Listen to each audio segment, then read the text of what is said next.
Hello and welcome to the Sthenics podcast. My name is Dennis and I'm your host, and today I'm here with David, our co-host. Hello, everybody.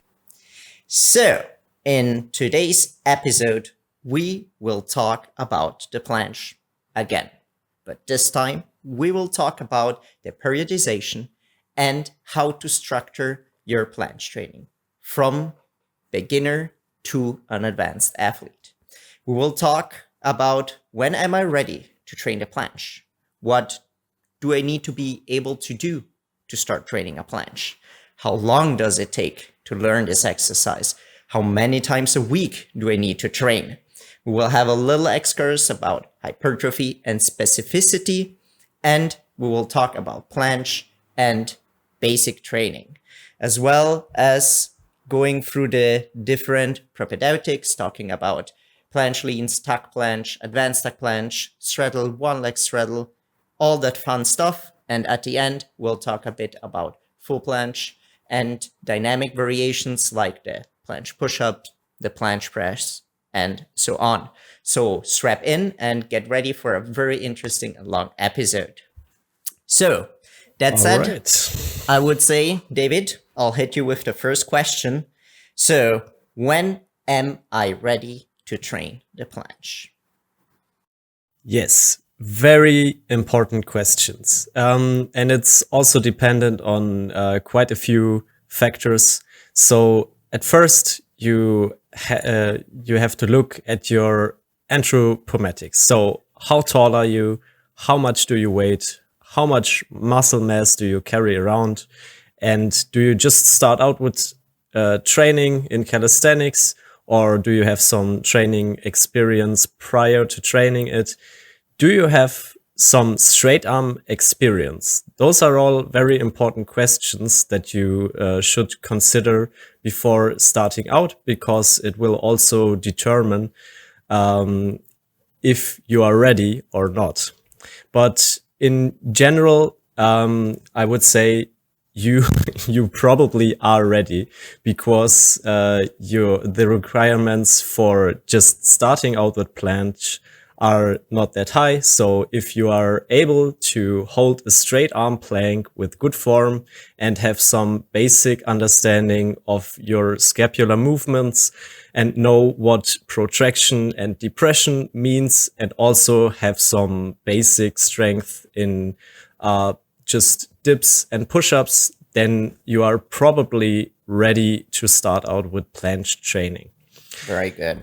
So to sum it up, I think is yes, know your scapular positions and being able to do a few push-ups, being strong enough to hold a plank, being strong enough to hold a straight arm plank with straight arms, and understanding those movements that you said.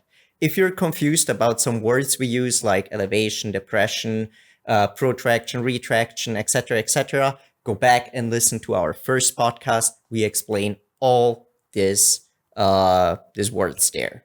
Yeah, and also don't forget, your expectations have to, of course, be different. If you are, for example, 195 centimeters high and weight 110 kilos, then when you're a smaller person, which weighs less.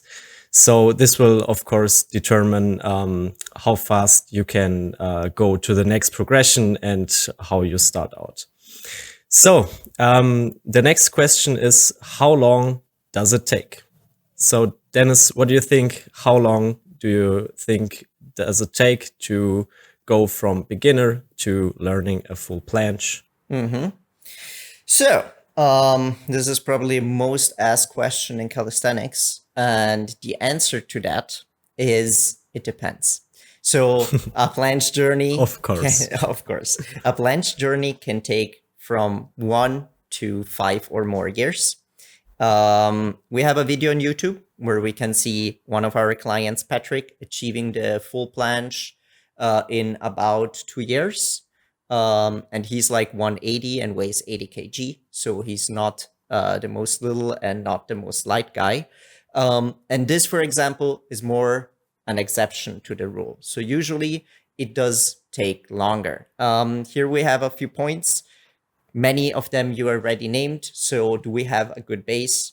Do we have already a good muscle mass? Do we have a good feeling for our body? Do we understand activations quickly or not? That is a point that many people don't look at. If you have been an athlete all your life, if you were a swimmer, if you did other sports where you really got a feeling for your muscles and shoulder blade positioning, etc., you will be able to pick up movements way faster than someone that never did sport his whole life and in his 20s decides to learn a planche. Doesn't have to be, but it is very often the case.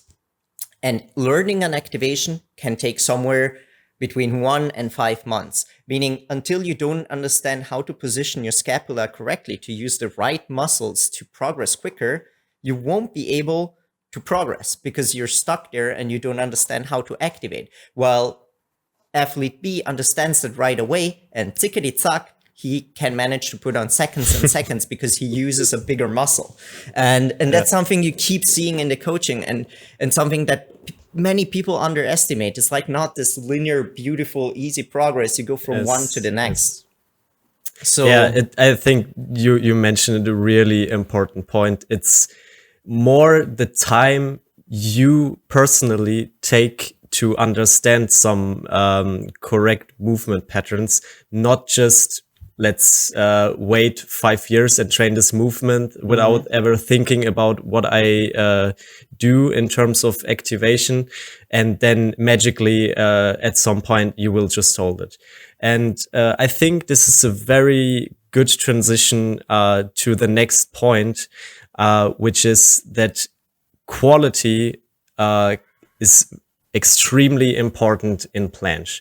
So movement quality is much more important than just doing a high frequency of the movement with poor form, for example. Yeah, which leads me to my next question. How often should I train the planche? Can I train it every day, or what do you think? So many people think the more the better. And I think attaching to the thing before, many people now will think, but I've seen that athlete. He learned to planche in 1 year and he had a bad form before and then improved and he trains every day. So you never have to forget that the people that you see on Instagram and on the internet usually have a particular talent in a certain exercise. Otherwise, they wouldn't get as good as quickly. And they can afford to train every day. They can afford to do things the wrong way and just get stronger over time and only then learn certain activations. For most people, this is not the case. Most people, if they train every day, they will get hurt. Meaning we usually advise training planche. If you start out maybe 2 times a week and you focus on getting stronger in basic exercises, to just put on some muscle mass. If you already have the muscle mass, 2 times a week for many people is enough. And you might add a third day in the middle, which is very technical to understand certain activations better. So my general recommendation is 2 to 3 times a week. If you're a very advanced athlete, you have tried out a lot, or you have a coach that knows that you can do more because he has accompanied you for a long time. For example, Patrick, again, as an example, he had mesocycles where he trained planche 4 times a week. Let's say not always isometrics, but he had like very easy planche push-ups in the plan or stuff like that. And you can play around with the variables more if you know the athlete. But as a general rule, 2 to 3 times a week is more than enough to improve. Yeah. So it should be stated a little bit different than just how many times should I train. It should be stated like, how many times can I personally train with the best possible training form? And this is very important. So one person is maybe able to train, like you said, 4 times a week with very high quality in training. And another person that's maybe just starting out and is fatiguing rapidly with planche training, is maybe better off to just train 2 times per week to let some room for improvements in other areas and still incorporate planche training. Yeah, I think that cannot be overemphasized. Yeah. Okay. I would say, aside from frequency, which is important, we can say a few words about training volume, because like how often you train is not everything. It depends how much you do. And then people think they train 2 times a week and they just do 20 sets per session.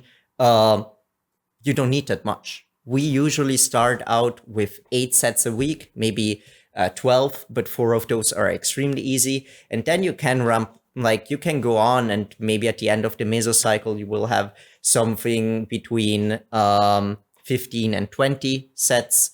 And with some athlete 20 to 30, but 8 sets a week are enough to improve in the beginning, because every adaptation will be neuromuscular. It will be learning the activation, learning how to use the right muscle. You don't need a lot of volume to that. You just need some repetition. And once you got that down, then you can think about getting stronger, building up some muscle, building up volume, building up a margin that will help you improve over time. Yeah, and that you heard that right. 8 sets per week. That's really, when you hear that the first time, it's not that much. And it's really important to understand what you just said. Most of it is just the body learning the right technique. It's not necessarily strong strength improvements, which leads me to my next point. In planche, unlike in other exercises, you do not have an extreme carryover from other exercises. So, for example, when you look at the front lever or the one arm pull-up, you have high carryover from weighted pull-ups. So the stronger your 1 rep max in weighted pull-ups is, the more likely it is for you to perform one of these exercises just by some magic, and suddenly it's possible for you. Of course, if you want to do it with high quality, there has to be some specificity to the skill. But it's not as extreme as in planche. Planche is really unique in that way. It's a very specific strength you need to learn. This is mainly because you have this is a straight arm exercise, and you do not have this component in much other areas. Yeah. But do not mistake this for going on and saying, okay, I don't need exercises that are in hypertrophy range and are hypertrophying, like the front delt.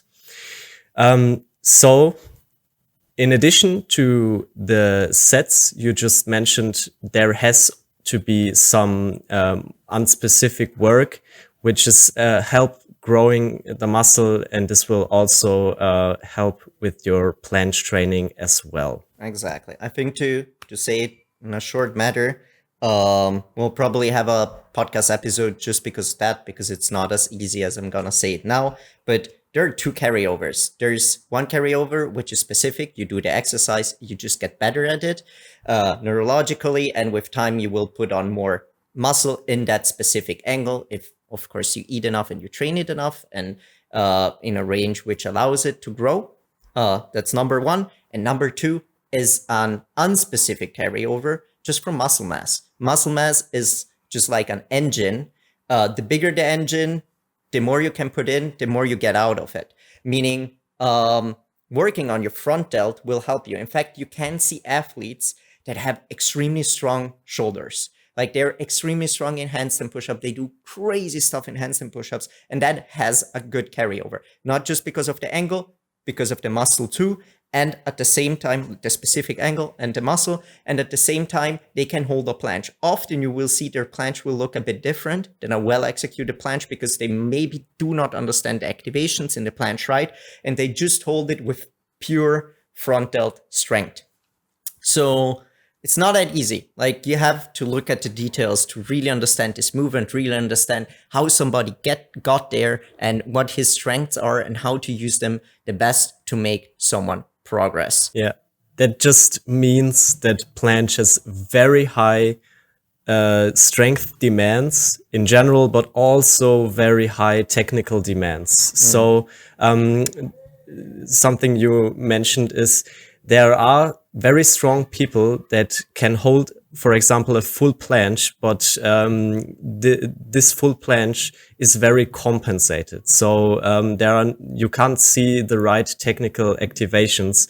For example, the most common thing you see with very strong person is they have an extreme lean, and this lean is okay for them. They just compensate a lack of projection by leaning very far forward, and they're able to hold a full planche. But this is the question you have to answer for yourself.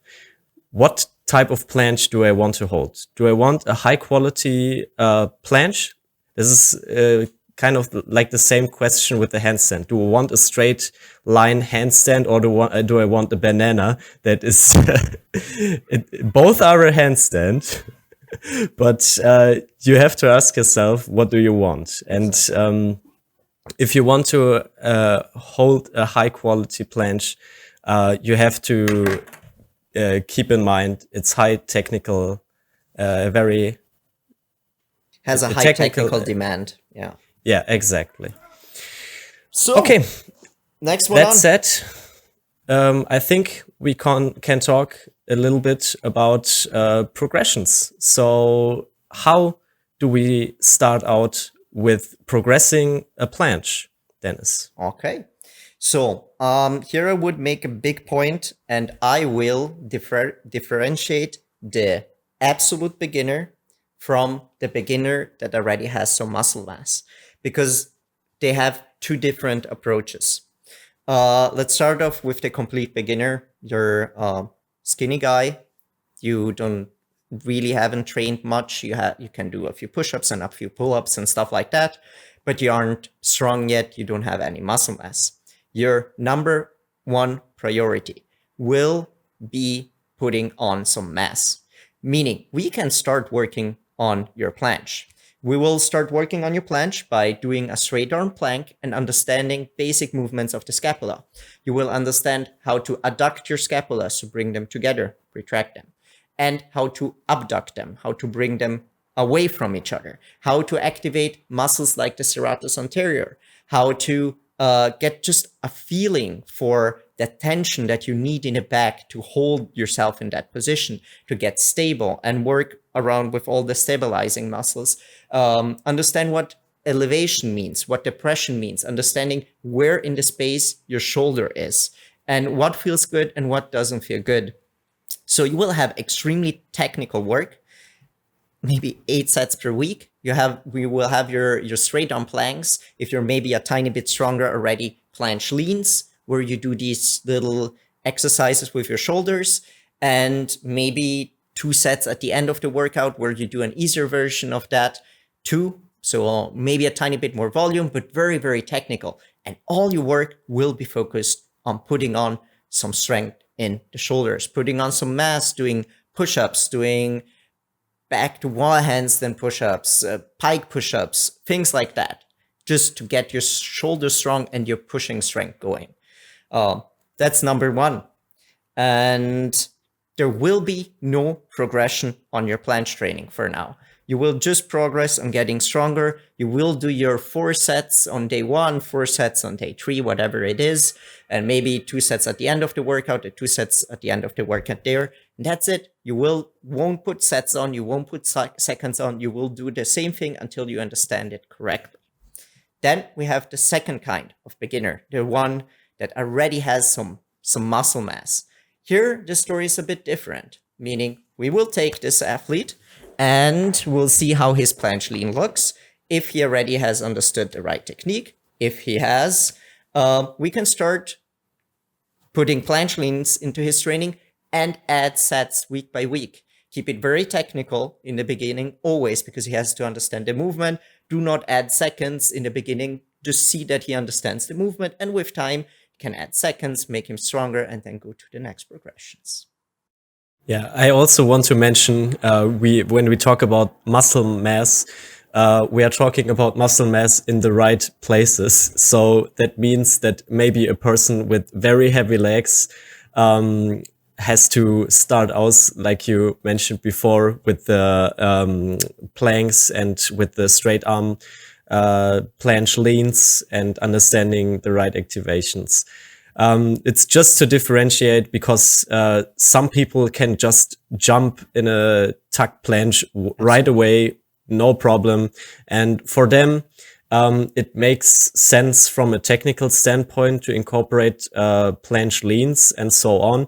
But if they can already do the first progression of the planche, they can just start experimenting with that and progressing from there. While others, like for example myself, when I started out with planche training, the first contact I had with that was actually with a bent arm crow, which has nothing to do with the planche actually, but I just couldn't hold any straight arm exercise whatsoever. So I had to work my way from there.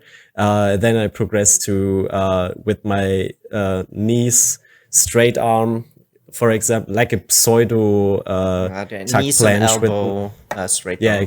exactly.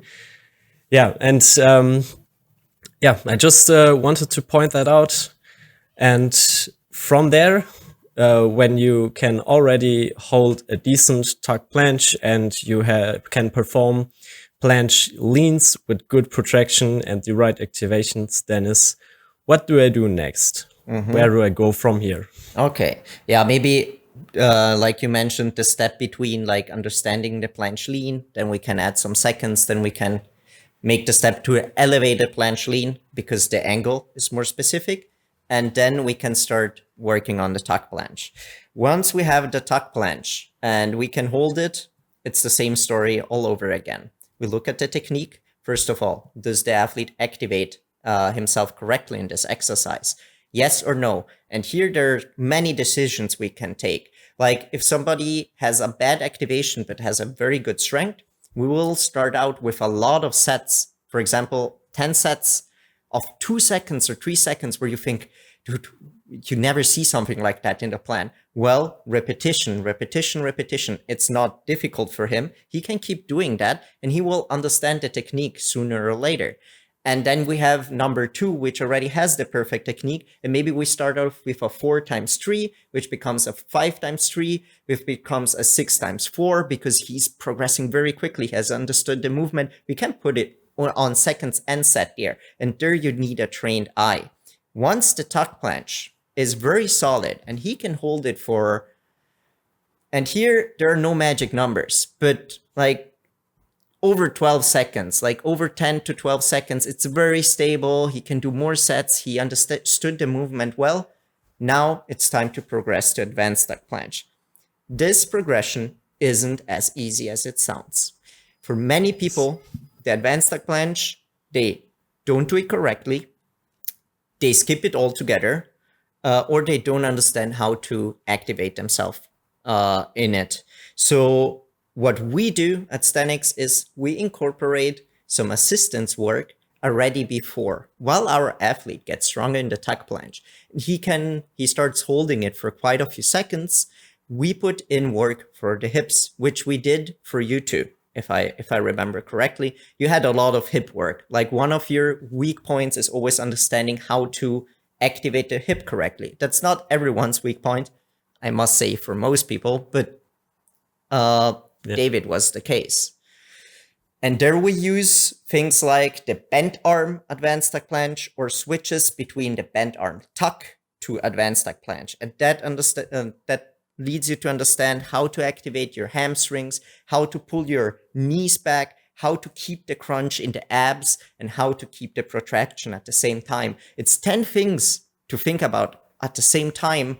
And the bent arm planche makes it easier because you don't have to think as much as to keep your arms straight, and it's just easier to hold, and you can focus more on your hips. So as you can see, I think it's getting especially clear with the advanced tuck planche. There are many technical errors that can be made, and there are persons who can hold, let's say, a 10-second advanced tuck planche, and it looks completely different to a person who had some technical corrections and tries to emphasize protraction more, like you said, crunch the abs, engage the hips correctly, engage the hamstrings correctly. And both of them are able to hold a 10-second advanced tuck planche, for example, but one has completely retracted shoulders, very far lean.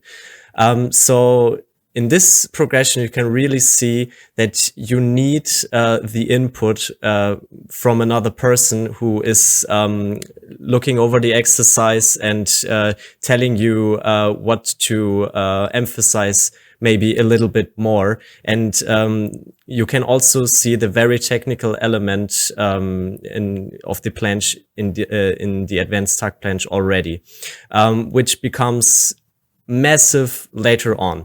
So when you take the next steps, like you already mentioned, there are a lot of technical exercises that can prepare you, because there is a huge gap between the advanced tuck planche and, let's say, the straddle planche. And this is also why a lot of people hit a dead end when they want to progress from the advanced tuck planche to the straddle planche, for example, because it gets so much harder to incorporate the right scapular activation, and also you have the new element of the hip, which is a different animal altogether, because the hip is like the most abused thing in planche beside the shoulder blades, and you see it everywhere. Hips that are way too high, hips that are piked, hips or lumbar spine that is arched in planche, and so on. There are many technical errors. And when you already have technical errors in your advanced tuck planche, you will, of course, take them with you in the next exercises, which at some point just make it impossible or very, very hard to progress further on. Absolutely. So when you have a coach that's also looking over your exercises and you incorporate the right technique, at this point, you will have a much easier time later on. Yeah. I think this is the point where egos get hurt the most. Like most people that apply to our coaching, for example, they write, I can already hold a straddle planche for 5 seconds or something like that. I look at that and I tell him, yeah, well, we'll start again with the tuck planche. And people are like, what? Damn! Planche? Yeah. Tuck planche again. Yeah, that hurts. But that is the way. If you have reached a halfway decent straddle planche, maybe it's technically not perfect, but your activations are just wrong, we have to start soon enough. Like, it needs to be easy enough that you understand these activations, and you will have already good basic strength, meaning you will progress faster. It doesn't mean that from the tuck planche you will have to work a year on a tuck planche. Like, you will progress quickly once you understand the right activations, because you do have some good strength in you. If the straddle planche wasn't completely disgusting. And, well, yeah, returning to the point, like, how do we make this jump from the advanced tuck planche to the straddle planche?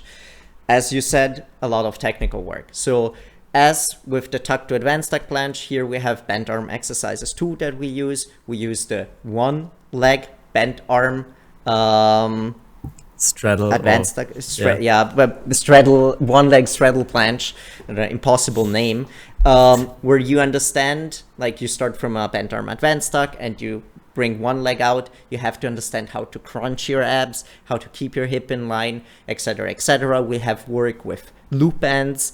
Loop bands get very important from this point on. You might need to use them earlier to switch from the tuck to advanced tuck. There are people that need to do that. Of course, when you have to do that, it means it will take you a long time to reach a straddle. It doesn't mean it's impossible for you, but you will know, you can notice pretty quickly if somebody gets the hang of it, yes or no. And in the switch from the advanced stack to the straddle, we like to use the one leg straddle. On some people, it's very special. So the full name is one leg advanced tuck straddle planche. Exactly, that thing. And it looks pretty funny, and it feels even funnier. So you have to understand that movement is extremely technical. It's more technical than the straddle, which gives us the advantage that when the person then goes in the straddle, it feels technically easier, but strength-wise, it's harder, so he can focus more on the strength component and less on the technical component. And the one-leg straddle gives you have to lean in a more specific angle than in an advanced tuck, meaning you will be able to hit your shoulder in a better and more specific way, understand your shoulder blade position in that position better, and so on. So it gets very complicated and extremely individual here. So I will just take some general examples of people that do have a certain amount of talent to understand movement and you don't need to get extremely exotic with it.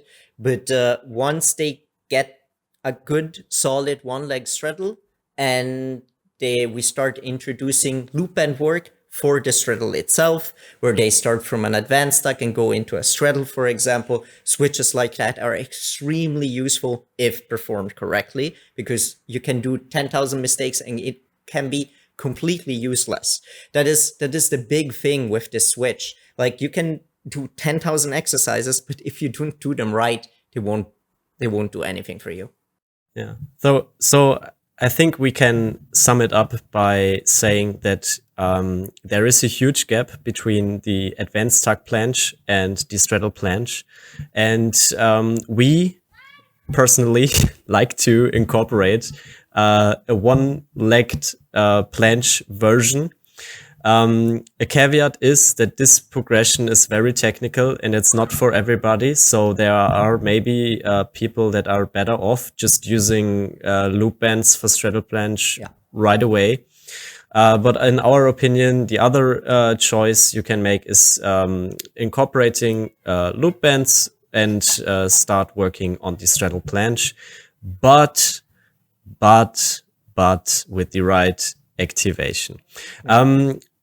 Some people may say, okay, when I have bad activations, I'm just building up strength and I can correct them later on. I want to point out there is a certain, let's say, range of technical error that would be acceptable and is just a problem of strength that is still missing.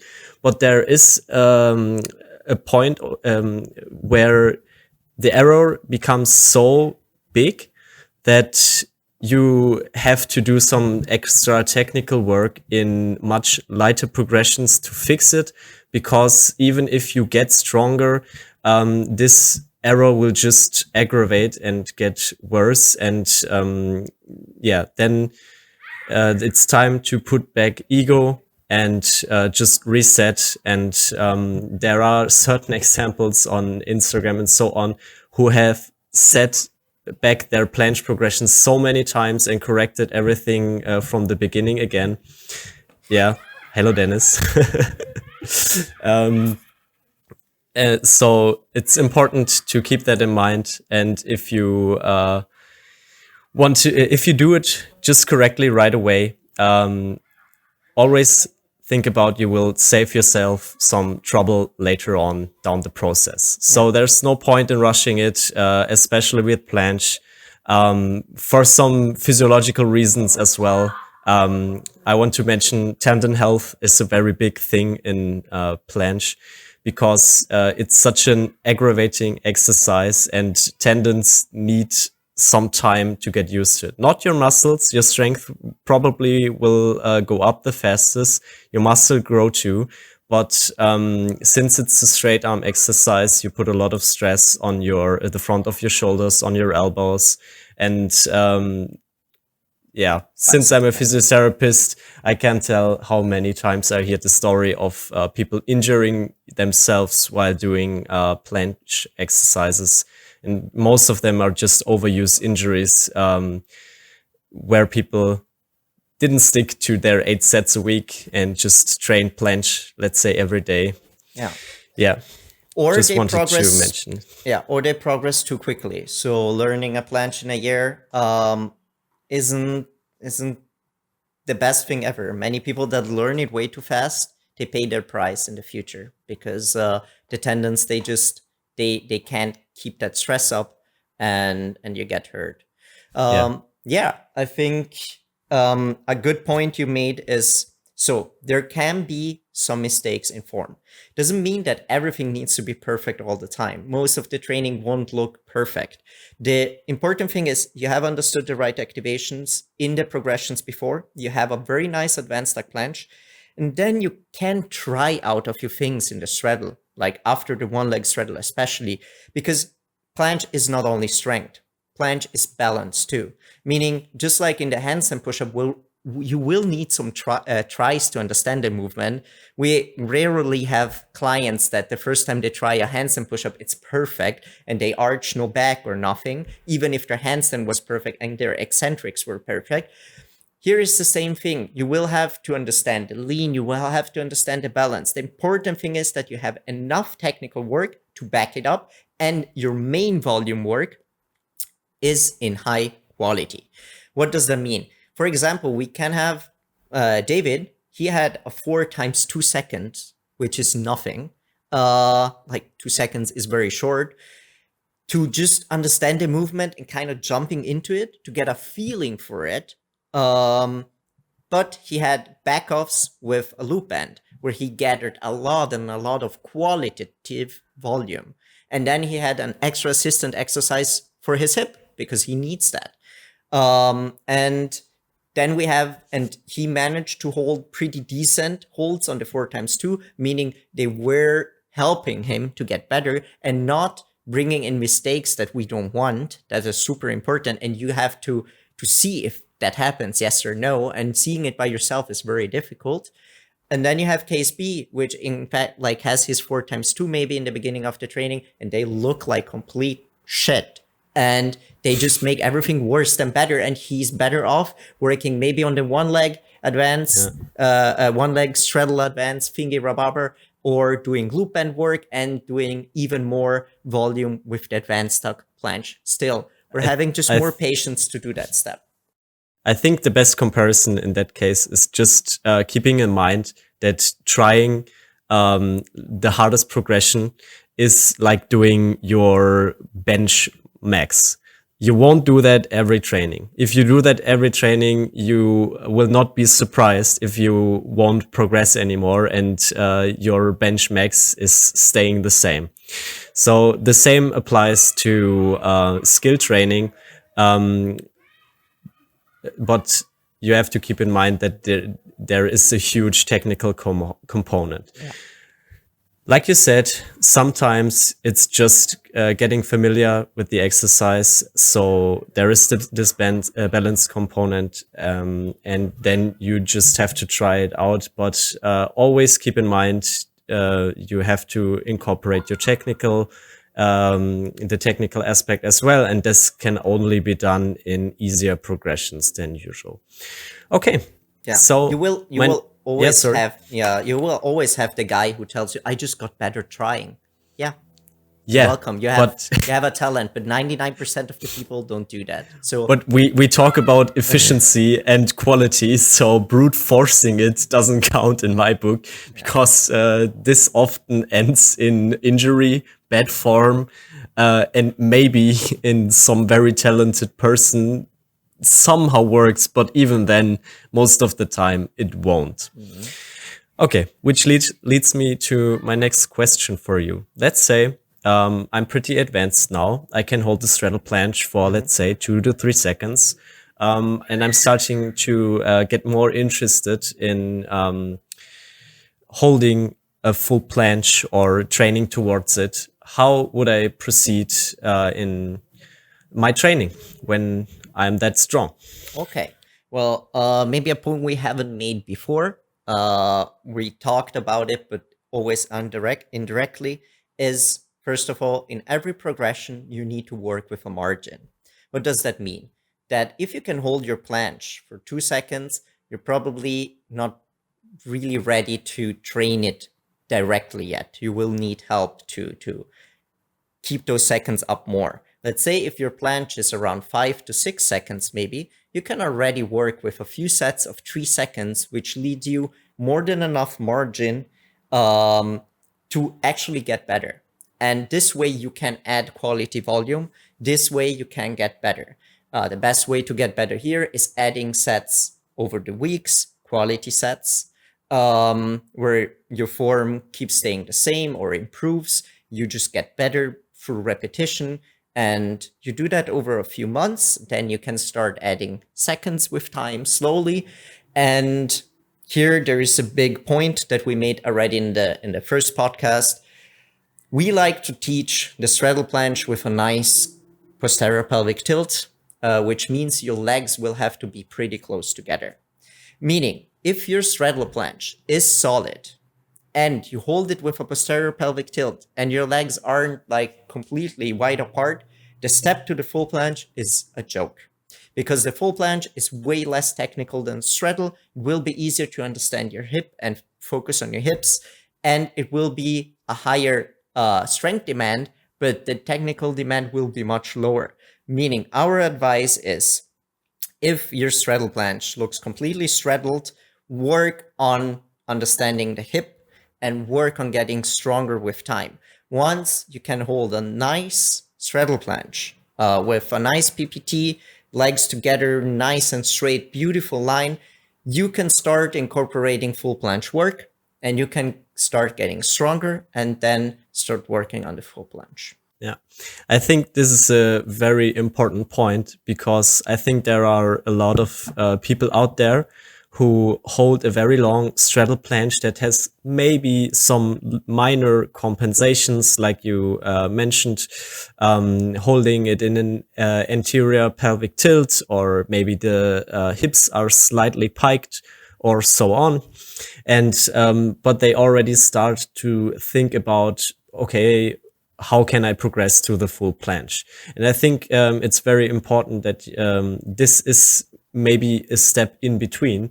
So let's say I'm that person and I want to progress further. It's best to just perfect technique in straddle planche, hold it with a nice posterior pelvic tilt, and narrow the legs together, which will make the exercise extremely hard again.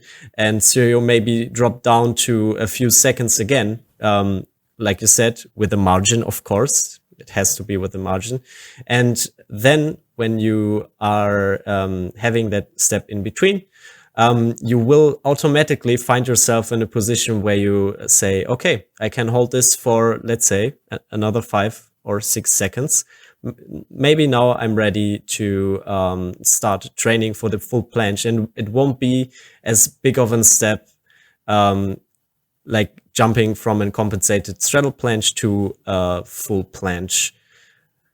Yeah, absolutely. So because this is what the full planche is all about. It has higher strength demands than the straddle planche, but less technical demands.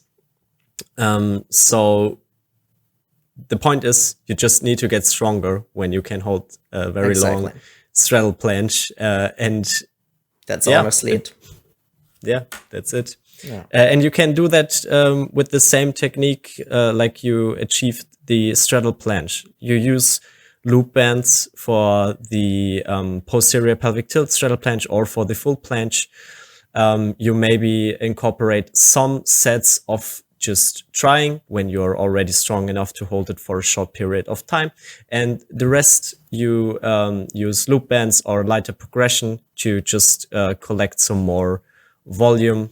And yeah, this should work very nicely. And you got the movement. And yeah, don't forget, it does take a long time. Like now we talk about it, it goes like, it can take years. It took me like almost 5 years because I learned it the wrong way. Back then, like it was 2011, 11, 12, nobody knew anything about it. And so I had to try on my own. I made thousands of mistakes. Like I did every mistake possible, and I got a coach, Leo, which is here at Sthenics too, and he corrected me, and like I had to start over from the beginning so many times, again and again, and I would have saved so much time if I just knew before. That's Yeah. that's why we're here, to Same. avoid that. And doing many Same. mistakes is Sorry. great. Yeah. Yeah, same story with me. I started out on my own. In my book, I progressed to whatever straddle planche, like very compensated, very bad. I spent a year learning that. Then I started with you, got set back to advanced tuck planche again. It took me 6 months again to learn the right activations, and another 6 months to then again hit straddle. So it took me 2 years to got to straddle planche again, learning the right activations, and it is a continuum from then on.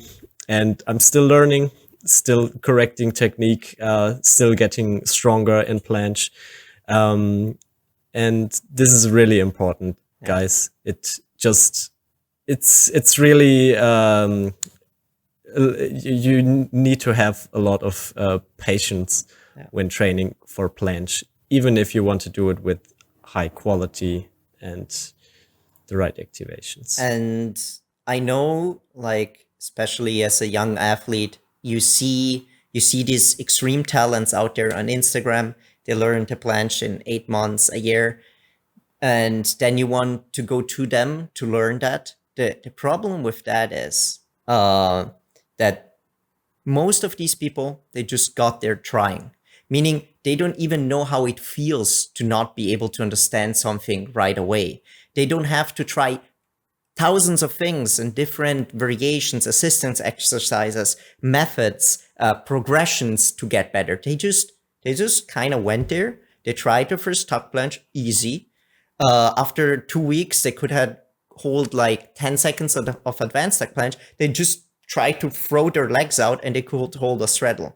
And somebody like that, sadly, can't teach you how to get there. I know his looks incredible, but he won't be able to explain all the situations you probably get in, the hard life you have to get like to this exercise. Well, somebody who went through a lot of that can probably teach you better. So Yeah, just a it's little very disclaimer. So should we talk a second about planche push-ups and dynamic exercises? Yes, I think that's very interesting for a lot of listeners out there.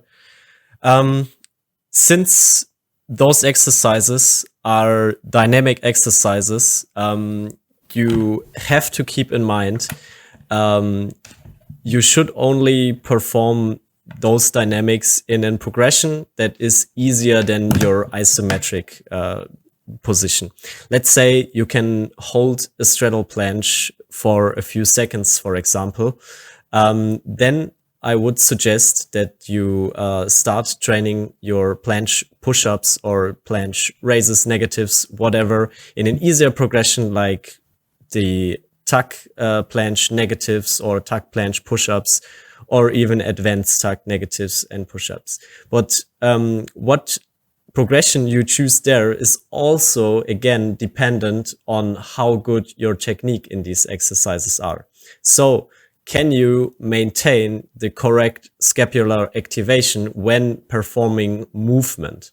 And you have to keep in mind, it becomes much harder to incorporate the right activations when moving around, because you now have to not only concentrate on holding it, but also concentrate on maintaining the hold while moving around. Yeah. And this creates a big instability that is sometimes very hard to account for. Yeah, I think that you said everything there was to say. Like working on tuck planche and advanced tuck planche push-ups. Our idea for push-ups generally is we like the person to achieve the last progression of a certain exercise before really focusing on the push-up work because it's so complex. You can do it at the same time, and it gives you the advantage that if somebody gets strong or stuck in a certain progression, you can use the push-up movement to make the scapula stronger, to understand the scapula in space better. And on tuck planche push-ups or advanced tuck planche push-up, we even started adding weight to those exercises, which makes a nice linear progression possible. Adding weight is just beautiful because it's so mathematical. While we try to bring as much numbers and objectiveness almost in exercises as possible, which makes our work as coaches easier because there can be so many little compensations in these exercises that makes following progress for a coach hard too from time to time. And we don't want to work with trial and error. We want to work with nice specific work where we can see someone progressing and understanding if he gets better, yes or no, or if he just does the exercise worse and therefore can hold it for a longer time. And that is our philosophy on one side. On the other side, we like you said, dynamic exercises on maybe the technical day to understand a bigger ROM, like that we are not only strong in that specific position, but we can keep our arm up and like get strong in the whole range of motion, which is helpful, of course, but very difficult. And generally, if we can get our athlete to get stronger in the isometric by just working on the isometric, we do that. We don't need to overcomplicate things with 10,000 exercises. Simplicity and mathematical progression is just so beautiful that I don't thought throw you it away. said simplicity, right? Exactly. We're in simplicity. To simplicity, SimCity. No, just like don't make your life too hard. Many people come with these extremely fancy exercises they just put in to sound fancy, to sound smart, and just confuse the athletes, confuse everyone, and they actually don't help you. So the easier, the better. The more mathematical, the better. The more we can assess progress, the better our athlete can get over time.